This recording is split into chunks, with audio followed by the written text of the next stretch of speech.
नमस्कार, मेहता टॉक्स पर आपका स्वागत है। आप स्वस्थ रहें, खुश रहें, आपका दिन शुभ हो। कारवां गुजर गया, गुब्बार देखते रहे। अब सारा कुछ समाप्त हो गया। मेरा कहने का अर्थ G20 शिखर सम्मेलन से ही है। लकीर पीटी जा रही है। सारी कवायद अब कांग्रेस की ऐसी लगती है मानो वो खंभे नोचने पर पड़ी है, तंबू फाड़ रही है, शमियाना फाड़ रही है। क्या हासिल होगा इससे? अच्छा, एक बात बताइए, अपने देश की जनता में आप विचार करते हैं, क्या अभी देश का नेतृत्व नरेंद्र मोदी जी के हाथ में है, उनकी सरकार है और लगभग 9 वर्ष या 10 वर्ष हो जाएगा? तो इन दिनों में जो आप अनुभव किया, कुछ अच्छा, कुछ बहुत अच्छा, कुछ बहुत बढ़िया अच्छा, कुछ दुर्बलताएं भी देखी होंगी, महसूस किया होगा। 2024 के चुनाव के बाद यदि नरेंद्र मोदी नहीं प्रधानमंत्री हुए, जरा कल्पना कीजिए, तो क्या आपको लग रहा है कि कांग्रेस और ये मिली जुली जितने भी पार्टियां हैं, ये सब मिल करके देश को एक स्थायित्व, नेतृत्व दे सकता है, एक अस्थाई सरकार दे सकते हैं? चलिए, सरकार अस्थाई भी सही हो जाए उनके 5 वर्ष के लिए, क्या वह विकास, वह गौरव जो हम इधर इन बीते वर्षों में पाया है, वह प्राप्त होगा? देश दुनिया में किस तरह से भारत का पहुंचाया, भारत के प्रति लोगों के सोच को बदला, परिवर्तन किया, और कहां से कहां, ये तो बाहरी जितने भी थे उनको तो इन्होंने ठीक किया ही किया, देश के अंदर भी क्या नहीं किया। उज्ज्वला योजना हो, शौचालय स्वच्छता की बात हो, अन्न बांटने की बात हो, पासबुक खुलवा करके सीधे हर प्रकार का पेमेंट डायरेक्ट करवाया, कितना ये सड़कें बन गई, लगातार बन रही है। और ये G20 शिखर सम्मेलन के पश्चात कैसे कैसे प्रस्तावों पर, समझौतों पर हस्ताक्षर हुए हैं, भारत के हित में कितना लाभकारी रहा है। विपक्ष ऐसे ऐसे कटाक्ष करती है तो आश्चर्य लगता है कि क्या देश के प्रति उनकी कोई समझ नहीं है। बोलते हैं ये तो होते रहता है, प्रत्येक वर्ष आज यहाँ हुआ, कल हुआ, उसी रूटीन हो गए, इतना खर्च करने की क्या आवश्यकता थी? आश्चर्य है, ये खर्च करने की आवश्यकता इसलिए थी, उस प्रभाव को उत्पन्न करना था, जिस मैस्मरिज्म में पढ़ करके सारी बातें जैसे ये अटकल लगा रहे थे कांग्रेस वाले और विपक्ष वाले कि G20 की बैठक होने वाली है, उसमें कोई भी समझौता नहीं हो सकेगा, निष्फल जाएगा, सब बेकार करके उठ जाएगा। इसका जवाब मोदी जी ने दिया कि कैसे ये निष्फल नहीं होगा और कैसे सफलता प्राप्त किया गया। खैर, जो हो, ये बात होती ही है, चलती रहती है, होती ही रहती है।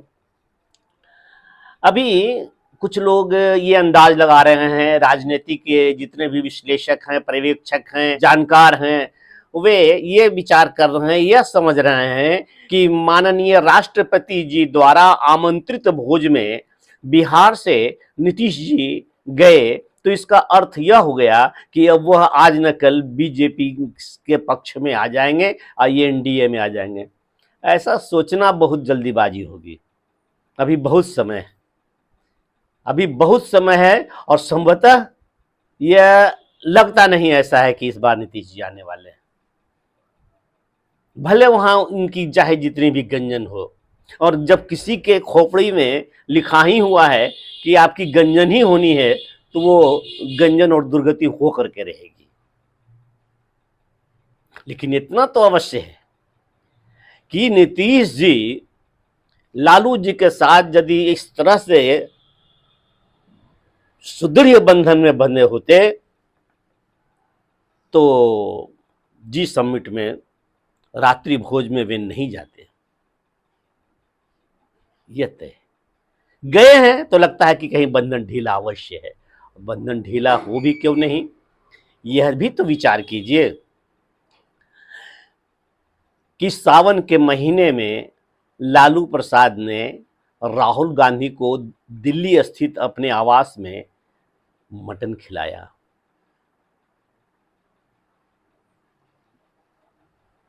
ये साधारण बात नहीं थी। तो हड़प तो नीतीश जी भी गए होंगे, और ऐसे कई मौके आए हैं जहां राहुल गांधी को उन्होंने प्रमोट किया, तो इन्हें तो कुछ समझ में ना आया हो, ऐसी बात भी नहीं है। G20 का मामला समाप्त हो गया। सीबीआई ने आवश्यक आदेश प्राप्त कर लिए हैं। लालू प्रसाद यादव के विरुद्ध वो नौकरी के लिए जमीन का घोटाला, लैंड फॉर जॉब के मामले में मुकदमा चलेगा। इन्हें जमानत लेनी होगी और ये जमानत का विरोध होगा, क्योंकि ये खुद कह चुके हैं कि मैं अब फिट हूं, अब फिट करने जा रहा हूं मोदी जी को। और INIDA के मुंबई बैठक में जाते वक्त लालू जी ने कहा था कि गर्दन या गला पकड़ने या दबाने जा रहे हैं मोदी जी का।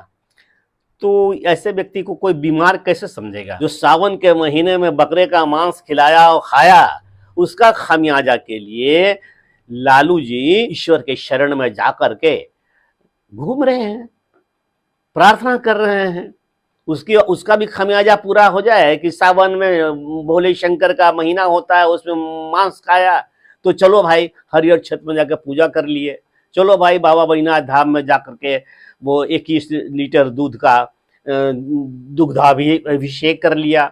तो ये सभी देख रहे हैं, सभी जान रहे हैं कि हाँ अभी तो बहुत बड़े हिंदुत्व के परोधा हैं, पक्षधर हैं, लेकिन इनको भी डर लगेगा कि इतना ज़्यादा करेंगे तो हमारा MY पर भी असर आएगा। MY के असर को मजबूत करने के लिए ही तो सावन के महीने में दिल्ली में मांस खाया था बकरे का। लेकिन अब उसको फिर इधर ऐसा करके तो दूसरे को भी संदेश दे रहे हैं कि ये तो बड़े पूर्व के तरह ही हैं। तो ये दो बातें हैं, ये लैंड फॉर जॉब में इनके विरुद्ध चार्जशीट दाखिल होना है, ये जेल जाएंगे ही। और दूसरी बात कि लगता नहीं है कि नीतीश कुमार जी पुनः NDA की ओर लौटेंगे, क्योंकि जब भी ऐसा विचार करेंगे तो अमित शाह जी का वो चेतावनी उन्हें अवश्य याद आएगा। और यदि उसके बावजूद भी चले जाएं तो भाई अब क्या कहा जा सकता है।